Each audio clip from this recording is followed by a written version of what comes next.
तुमन बायदि धुमकेतु बायदि बिथांमोना गावसोरनि राजखान्थि मुलाम्फानि थाखाय सोरनिबा गलाम जानानै दिनै नंखाय बांखाय बाथ्रा बुंनाया बै गलाघाट कार्बि आंलं लखिमपुर धेमाजिनि बर' फिसानि गोरबोआव खोब आघात होनाय मोनसे थासारिखौ बिथाङा खालामदों। दा बेखायनो दिनैनि थारियाव बुंबाय थादों बिथाङा जुदि बिटिआर सुक्तिखौ मावफुंनायाव मदद होनो हायाबा बिथाङा बेखौ हेंथाबो खालामनाङा।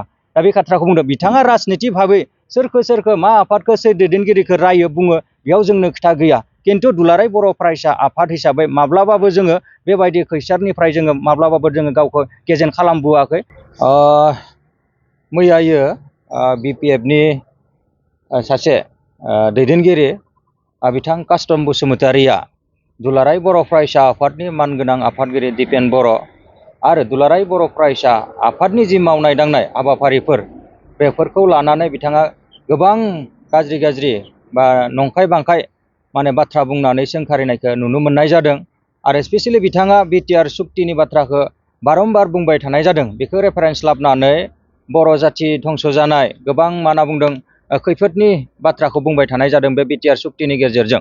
दा बे समावहा बिथांखौ जों बेखौनो बुंहरनो नागिरो बिथाङा आथिखालाव जाबायदि राजखान्थिनि मुङाव बर' जाथिखौ धंस खालामनाय जि बाथ्रा बुंबाय थादों बर' जाथिनि गेजेराव सेरखाय बेरखाय बाथ्रा बुंनानै सेरखाय बेरखाय खालामनायनि लाइमोनफोरखौ बेबायदि मोनसे बिफाव लाबाय थादों गावनि राजखान्थि मुलाम्फानि थाखाय। दा बे समाव बिथाङा मोनथिनाया मोजां आरो बिथाङा मोनथियो जे दुलाराय बर' फरायसा आफादा मानो गोलाव सम आन्दलन खालामनो गोनां जादोंमोन। एनडिबिआ मानो गोलाव सम आन्दलन संग्राम खालामनो गोनां जादोंमोन हाथियारजों। बिएलटि भलन्टियार्स फर्स आरो बर' रायजो राजाया मानि थाखाय गोलाव सम आन्दलन खालामनो गोनां जादोंमोन बे बाथ्राखौ बिथाङा मिन्थियो आरो मिन्थिसेयावबो दिनै हाग्रामा महिलारि बिथांजों बायजानाय सासे बेक्ति हिसाबै राजखान्थियाव बिथाङा दायो हाग्रामा महिलारिनि गोबां मोजां बाथ्राखौ बुंदों जाय बाथ्राफोरा खुनु दिनै भित्ति गैया। दा बे समाव दुलाराय बर' फरायसा आफादखौ जाबायदि बिथिङाव बिथाङा सोंखारिदों दा आथिखालाव जिथु बिसायख'थिनि मोनसे थासारि सोलिगासिनो दङ दुलाराय बर' फरायसा आफादा बिसायख'थिखौ सोमावसारनायनिनो मोनसे एजेन्डा हिसाबै जोङो बाहागो लाबोबाय थादों। गोदो गोदायनिफ्रायनो बाहागो लाबोबाय थादों आरो जोंनि गणतान्त्रिक सोमावसारनाय आरो हाथियारनि सोमावसारनाय लोगोसे जि राजखान्थियारि जि मोनसे राजखान्थियाव बाहागो लानानै जेबायदि जों मोनसे सोमावसारनायनि फिथाइ हिसाबै जोङो बिएसि बिटिसि दायो 2020 मायथाइयाव 27 जानुवारियाव बिटिआर सुक्ति मोनफुंदों। नाथाय दुलाराय बर' फरायसा आफादनि बर' रायजानि दाबि बड'फा उपेन्द्र नाथ ब्रह्मनि जि सिमांमोन मुंख्लंफोरनि जि सिमांमोन आलादा बर' रायजो सोरजिनाय लोगोसे आसामाव थाबोनाय जिखिना बर' फिसा बिथांमोननोबो राजखान्थि जों मोनथाइजों लोगोसे बाखि जिखिना बुङो संबिधानाव होनाय मोनथाइफोर बेफोरखौ मोनफुंनो थाखाय बिथांमोनाबो सारा आसामाव नाङैनो बे सोमावसारनायाव गासै बर' फिसाफोरा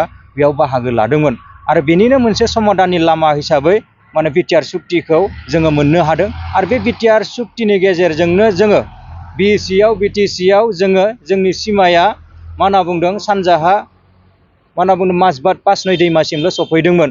नाथाय जोङो सोमावसारनायफोरावहा सारा आसामनि बर' फिसाफोरा गलाघाट कार्बि आंलं धेमाजि लखिमपुर सनितपुर बै बर' फिसाफोराबो मैखोमै बे सोमावसारनायाव बाहागो लानानै बिथांमोनाबो गोबां अबदान होलांदोंमोन आरो बे सोमावसारनायाव बाहागो लानानैनो गहपुर ओनसोलनिफ्रायनो 1989 मायथाइनि जि मोनसे सोमावसारनाय बै समाव जि थासारि मोनसे जादोंमोन बेयाव बिथांमोना 533 बर' फिसाफोरा मुंख्लं जानो गोनां जादोंमोन। बे मुंख्लं जानायजों लोगोसे न' बां गासै थैसिलिंखार जादोंमोन आरो बिथांमोनाबो दिनै गासै सोमावसारनाय समावहा मैखोमै बाहागो लादोंमोन आरो बिथांमोननि ओनसोलनिफ्रायबो जिल्लानिफ्रायबो भलन्टियार्स फर्सआव बिबान लाना सोमावसारनायाव बाहागो लादोंमोन। एनडिबि बिएलटि आरो एबसुनि इउबिपिआव दा गोदानै जि मोनसे आफाद जोङो मोननो हादों बेफोर आफादफोरनि दैदेनगिरि सोद्रोमाफोरा मैखोमै बाहागो लादोंमोन। नाथाय बिएसि बिटिसि समाव बिथांमोना जेबो मोनथायखौ मोनाखैमोन किन्तु बिटिसि बाजि हिसाबै जोङो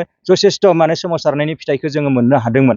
दा बेखायनो जोंनि गेजेराव गोबां दुखु मोनलायनाय गोबां खुद्रिलायनाय थासारि फैदोंमोन आरो बेखौनो नोजोर बोनानै एनडिएफबिनि 34 संग्रामनि जि मोनसे फिथाइ आरो दुलाराय बर' फरायसा आफादनि जि मोनसे सोमावसारनाय आरो जि सोमावसारनायनिनो जि मोनसे फिथाइ हिसाबै थांनाय समफोरावहा जिबायदि जों सुक्तिफोरखौ मोनबोबाय थादों दा बे समावहा बिटिआर सुक्तिनि गेजेरजों जोंनि सिमाया सानजाहा लखिमपुर जिल्लानि सिमलुगुरिसिम हलंगिसिम जानो थांगासिनो दङ। जोङो बे सुक्तिनि गेजेरजों सनितपुर जिल्लाजों बिश्वनाथ जिल्लाजों लोगोसे हा हुनिफ्राय लानानै सरकारि जिखिनि जोङो बेबस्था मोननांगौ जि जौगाथायनि हाबाफारिफोर सोलोंथाइ बिथिङाव सरकारि माने फरायसालिफोरखौ सरकारि खालामनाय भेन्सार फरायसालिफोरखौ सरकारि खालामनाय बेबायदि गोबां माना बुंदों खामानिफोरा दायो सोलिगासिनो दङ। हानि मोनथाय मोनदों। दायो जों गामि सुजुनाय खामानिया अलरेडि जागायबाय। समस्थिया 40टानिफ्राय 60टा जागोन। दा बेफोर मोजां मोजां हाबाफारिया बेफोर मोजां मोजां मा होनना बुङो मोनथायफोरखौ दा बिटिआर सुक्तिनि गेजेरजों मोनफुंनो थाखाय जों हादों। आरो बे सुक्तिनि दफाफोरखौ मावफुंनो थाखायसो दिनै आथिखालनि दुलाराय बर' फरायसा आफादनि आफादगिरि दिपेन बर' मानगोनां बिथां आरो गाहाय नेहाथारि कनिन्द्र बसुमतारी बिथांमोननि दैदेननाय एबसुआ सान हर गोख्रोङै बिटिआर सुक्तिखौ मावफुंनो थाखाय खामानि मावगासिनो दङ। लोगोसे बे सुक्तिखौ सागान होगिरि आथिखालनि बिटिआरनि प्रमद बर'जों लोगोसे गबिन्द बसुमतारी, जोंनि रन्जन दैमारि, सावरायग्रा फेरेंगा धीरेन बर' बिथांमोनाबो बे सुक्तिखौ साइन खालामग्रा हिसाबै बिथांमोनाबो बे सुक्तिनि गेजेरजों बर' जाथि जौगानायनि थाखाय मोनसे बेबस्था हिसाबै बेखौ मावफुंनो थाखाय गोख्रोङै खामानि मावबाय थानाय समाव कास्टममोन बायदि धुमकेतु बायदि बिथांमोना गावसोरनि राजखान्थि मुलाम्फानि थाखाय सोरनिबा गलाम जानानै दिनै नंखाय बांखाय बाथ्रा बुंनाया बै गलाघाट, कार्बि आंलं, लखिमपुर, धेमाजिनि बर' फिसानि गोरबोआव खोब आघात होनाय मोनसे थासारिखौ बिथाङा खालामदों।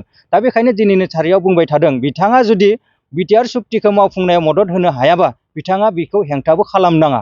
दा बे बाथ्राखौ बुंदों। बिथाङा राजनिति भाबै सोरखो मा आफादखौ सोर दैदेनगिरिखौ रायो बुङो बेयाव जोंनो खोथा गैया। खिन्थु दुलाराय बर' फरायसा आफाद हिसाबै माब्लाबाबो जोङो बेबायदि खैसारनिफ्राय जोङो माब्लाबाबो जोङो गावखौ गेजेन खालामबोआखै। दा बेखायनो दिनैनि थारिखआव दुलाराय बर' फरायसा आफादा ओरैबायदि मोनसे गोख्रों आफाद जाय आफादनि गेजेरजों दिनै बर' जाथिया बुहुमाव मोनसे गेदेमा माहारि दानो थाखाय जि खामानि मावफुंबाय थानाय जादों बे समाव बिथांमोना जाहाथे बेबायदि फाव लानाया जोंनि थाखाय खोब दुर्भाग्यजनक। जों आसा खालामदों बिसायख'थिल' नङा दुलाराय बर' फरायसा आफादा गोबां खैदां खैफोदफोरखौ बेबायदि बारग'नानै दिनै जाथिखौ मोनसे बेबायदि पर्यायाव मोजां पर्यायाव लाना फैदों। आरो बे ओनसोलाव बर'जों लोगोसे बिभिन्न जाथि जनगोष्ठीनि हारिनि मानसिफोरा बेयाव रायजो जायो हिसाबै दा थांनाय समफोराव नांगौ बायदि सरकारनि दैदेनगिरिफ्रा काउन्सिलनि सामलायग्रा दैदेनगिरिफ्रा सामलायनो हायैनि थाखाय जोंनि गेजेराव बर' अबर' मोनसे सृष्टि जादोंमोन। आरो थांनाय समफोरावहा मा होनना बुंदों गावसोरनि राजखान्थि पावारखौ माने गाज्रि भाबै बाहायनायनि थाखाय गोबां जोंनि लेक्सारार प्रफेसार गावनि बिदा फंबायनि गेजेराव खोब माने दाङाबाजि जानायनि थाखाय जोङो जौसेनिख्रुइ बांसिन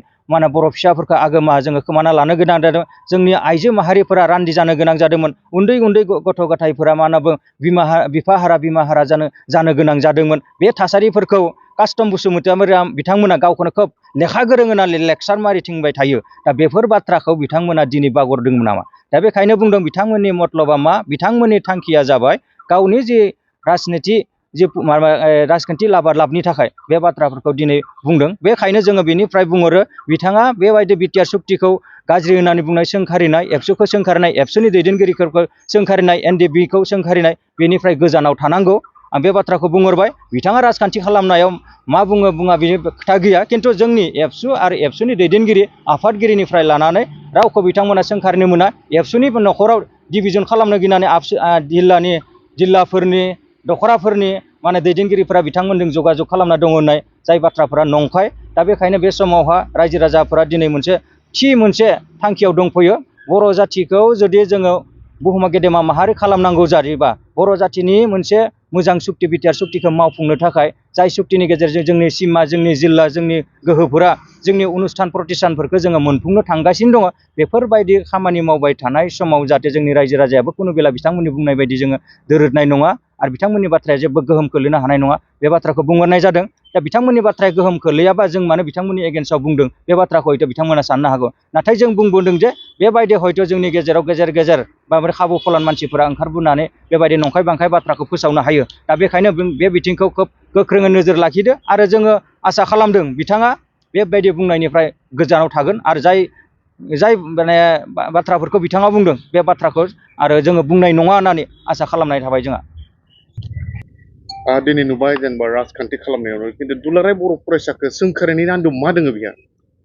कास्टम बसुमतारीया दुलाराय बर' फरायसा आफादखौ सोंखारिनो आन्दोआवनो दङ जाबाय बिथाङा हाग्रामा महिलारिनि सासे बायजानाय बेक्ति। दा हाग्रामा महिलारि हिसाबै दिनै रायजोआव इपिपिएफ हिसाबै बिथांमोना हाबनो हाला इमेज गैला। दा बेखायनो कास्टममोन बायदिखौ दिनै बिथाङा थाखा फैसा होनानै बायदों। दा बेखायनो कास्टममोन बायदि बेक्तिया दिनै जोंनि गेजेराव माने ओंखारबोनानै दिनै एबसुनि दैदेनगिरि एबसु न'खरखौ दिनै सोंखारिदों। जाय सोंखारिनायाव जेबो माना बुंदों माने जोंनो गोहोम खोलैनो हानाय नङा एबसुनि न'खराव। दा बिथाङानो जाबाय एबसुखौ सोंखारिनायनि गुबै जाहोनानो जाबाय बिथांनियाव बर' जाथिनि खुनु साननाय गैया आरो बर' जाथियाव साननाय गैयिनि थाखायनो एबसुआव मोनसे समाव हाबा मावदोंमोनबाबो एबसु बायदि गोदार आफादाव थानानै एबसुनि जोंनि जि नेमखान्थिफोर जोंनि जि डिसिप्लिन बेखौ गावनि मावबाय थानाय समावनो गाबथानो हायैनि थाखाय बिथाङानो माने गावनि जि एबसुआव मावबाय थानाय बिबान बोथोरखौ फोजोबनो हायै समावनो बियो बिबानखौ नागारनानै एबसुखौ गारनो गोनां मोनसे थासारि जादों। दा बेखायनो बिथांमोन बायदिया दिनै एबसुखौ सोंखारियाबा सोरखौ सोंखारिगोन? दा बेखायनो बिथांनि जि एबसुखौ सोंखारिनाय गुबै थांखिया जाबाय गावनि राजखान्थि मुलाम्फानि थाखाय गाव बेक्ति सार्थ जाफुंसार होनायनि थाखायसो बे खामानिखौ मावदों होननानै जोङो सानो। दा बेखायनो बे समाव बिथांखौ बुंहरगोन बेबायदि खामानिनिफ्राय गोजानाव थानांगौ आरो बेबायदि एबसुखौ सोंखारिनानै जेसेबां बियो मुलाम्फा लानो सानदों बिनिख्रुइ गाव गुबुन राहायै जुदि खामानि मावोबा जाय बिथिंजों बिथाङा गोबां साक्सेस जानो हागोन आं बे बिथिंखौ सानो आरो। मोनसे गोजोनथाव खौरां, नोंथाङा नोंथांनि न'खौ समायना रमायना जोंख्लाब माख्लाब खालामनो गोसो दं नामा? थारैनो नोंथाङा नोंथांनि न'खौ समायना रमायना साजायनो गोसो दंब्ला नोंथांमोननि थाखाय बिजनेस बेन्स प्रडाक्ट्स कम्पानिया गोजोनथाव खौरां लानानै फैदों। गोदान बोसोर रंजालि बैसागु फोरबोजों लोब्बा लाखिनानै बेन्स प्रडाक्ट्स कम्पानिया नोंथांमोननि थाखाय अफार होनाय जादों। चिरां जिल्ला बेंटल गेट 27 राजा लामानि एबा सिबिथाय लामानि साखाथियाव नोंथांनि न'खौ समायना रमायना खालामनो गोसो जानाय रायजो राजाफोरनि थाखाय बिजनेस बेन्स प्रडाक्ट्सआ लानानै फैदों गोजोनथाव खौरां। पलिग्रेनाइट, WPC एबा PVC, wooden flooring, wallpaper, steel roofing, soffit ceiling बायदि गाबनि न' साजायग्रा खम बेसेनावनो नोंथांमोना बायनानै लांफैनो हागोन। बेनि अनगायैबो नोंथाङा गोबां बाथ्रा मिथिनो थाखाय नैबे 8474015053 जानबुं नम्बरनि गेजेरजों नोंथाङा फन खालामनानै मिथिनो हागोन।